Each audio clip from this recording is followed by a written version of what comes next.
Powered by the Montana Television Network. This is the 10 o'clock news on Q2, Montana's news leader.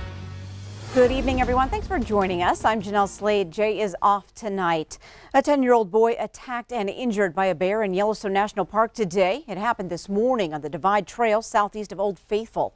The boy was with his family when they encountered the bear as it charged out of vegetation. The boy ran, but the bear chased him down and knocked him to the ground.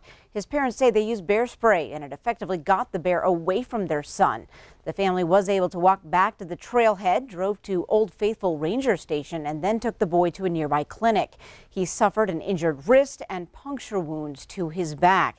Now, it's unknown what species of bear attacked the boy. The Spring Creek and Divide trails are currently closed.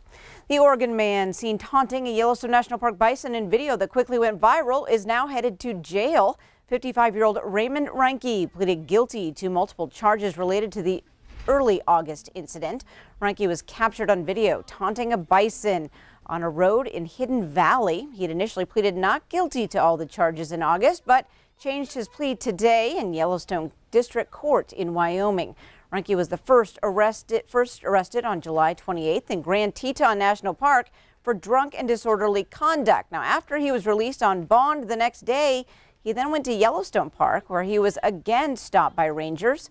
Yellowstone Rangers then connected Reinke's extensive history, got his bond revoked, and an arrest warrant was issued. He was finally arrested in Glacier National Park when Rangers found him arguing with another guest at the Many Glacier Hotel.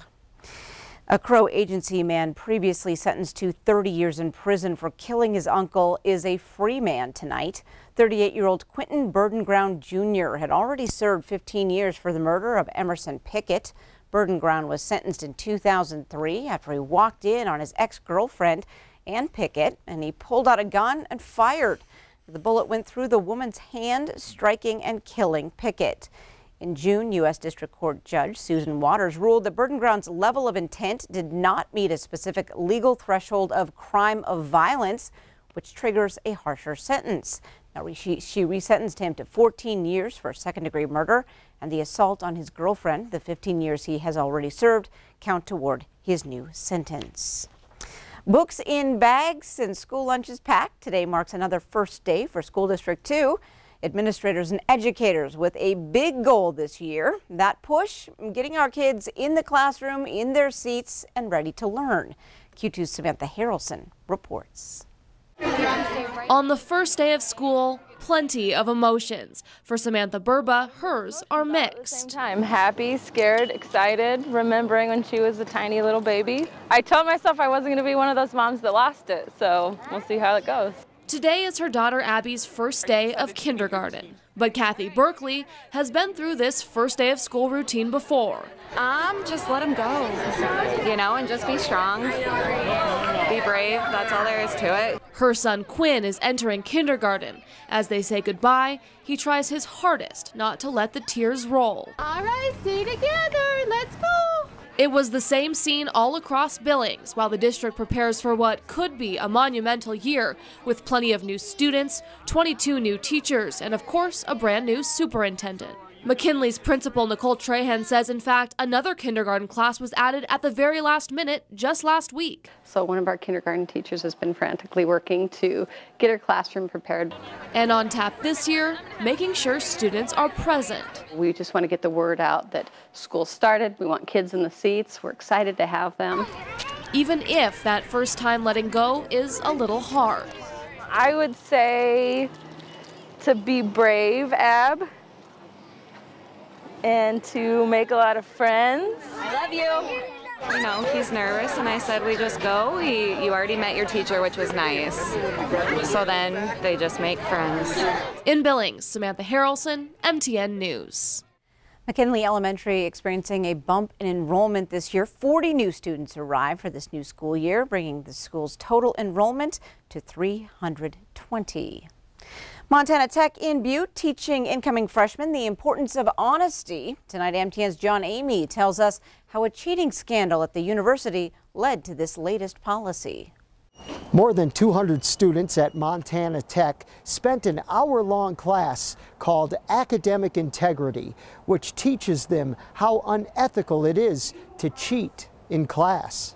All the research is kind of coming out saying that college students, particularly undergraduates, do commit academic dishonesty. And one of the reasons they do it is because they feel like everyone else is doing it. So it's this culture that is created. This program is designed to show students that there are consequences to cheating, even after school. We've had issues in Montana with some of our reps who got in trouble for plagiarism on their master's thesis, right? There have been faculty members who have been accused of, forgery and things like that. Their career is ruined.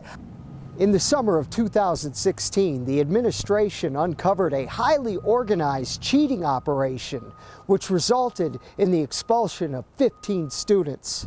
After that, the university decided they needed to take action. We revised our academic integrity policy. I was one of the lead architects on it last year, and so it rolled out last July. And so we're trying to be proactive in conveying the information they need to know. And hopefully teach students to earn good grades the old-fashioned way.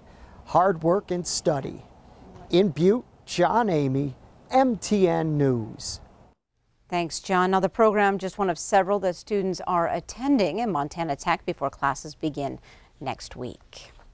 Due to declining sales, the Montana Rescue Mission will close its Heights Bargain Center and consolidate with its Billings West End store. Sales have dropped the last 3 years for the business on Main Street. The store will merge with the Bargain Center on 24th Street West. Management says online shopping has hurt the Bargain Center, and difficulty filling jobs has forced the store to close its receiving area early. The thrift stores help support the Montana Rescue Mission. This has been a very difficult decision for leadership within the Montana Rescue Mission, and our goal is to always be really good stewards of what this community blesses us with, and that's why we've had to make this hard decision. Now, the Heights Bargain Center will stop taking donations on September 1st and close on October 31st. Turning to weather, Bob, 5 months ago, Mount Kilauea erupted, and now Hawaii is bracing for another major event. They've already received up to 20 inches of rain on the big island of Hawaii. It's huge. Let me show you. We got a big hurricane. It's Hurricane Lane. The good news, earlier this afternoon, it was a Category 4. You'll notice now it's been updated now down to a Category 3. It has 120 mile-per-hour winds. These are sustained winds right now, and so that's still pretty bad, though. Watch what's going to happen. This is going to track right towards Honolulu tonight. It's heading its way up towards the island of Oahu. Now, we think by tomorrow morning, tomorrow afternoon, it's going to have 100 mile-per-hour winds and a Category 2. When it gets to Honolulu, it'll maybe be a Category 1, 70 mile-per-hour winds. Then after that, the thing tracks off out into the open waters, and it's not going to be an issue. But this is the way it looks at Diamond Head right now at the island of Oahu, just outside the Waikiki Beach. And as you see, it's the waves are something special to talk about. So they're just now starting to get going, and the biggest storm is still hundreds of miles away. But we'll see what happens tomorrow. It's moving right towards Oahu. We'll have your forecast in a few more minutes. All right, thanks so much, Bob. Honoring veterans and first responders, the Butte Exchange Club is planning on doing that tomorrow. The Field of Honor event features 1,000 U.S. flags that people can dedicate to a loved one who has served in the military or protective services. The flags are on display in the field next to the Belmont Mine Yard in Butte on East Mercury Street and will remain there until Sunday afternoon. We meet families that will go out there and maybe see their son or a loved one who tagged in this field Circle of Honor. We had one family who lost their son in the war, and it just meant so much to watch them go there, and they got to take their flag home with them. The opening ceremony for the Field of Honor will be tomorrow at noon, and it is free to the public in Butte.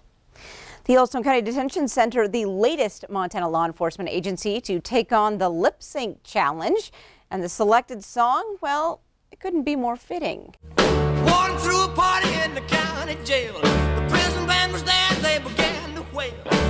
The crew at the jail posted its rendition of Elvis Presley's Jailhouse Rock this week. The team, just the latest in a long line of law enforcement agencies to show the public that they know how to have a little fun. Now, the group has now challenged all detention facility teams across Montana to post one of their own. Coming up in tonight's 10 o'clock news, it's true we're losing daylight, but it's nothing to lose sleep over. We'll show you how to save those precious minutes. Plus, This man cannot see his goal, but it's not stopping him from achieving it. We'll have his story. And later in sports, it's back. Football night in the Magic City and a rivalry renewed. Rocky and Carroll on the gridiron. Highlights on the way. You're watching MTN News with Jay Cohn and Jeanelle Slade. Storm Tracker weather with Bob McGuire. And sports with Scott Green. This is the 10 o'clock news on Q2, Montana's news leader.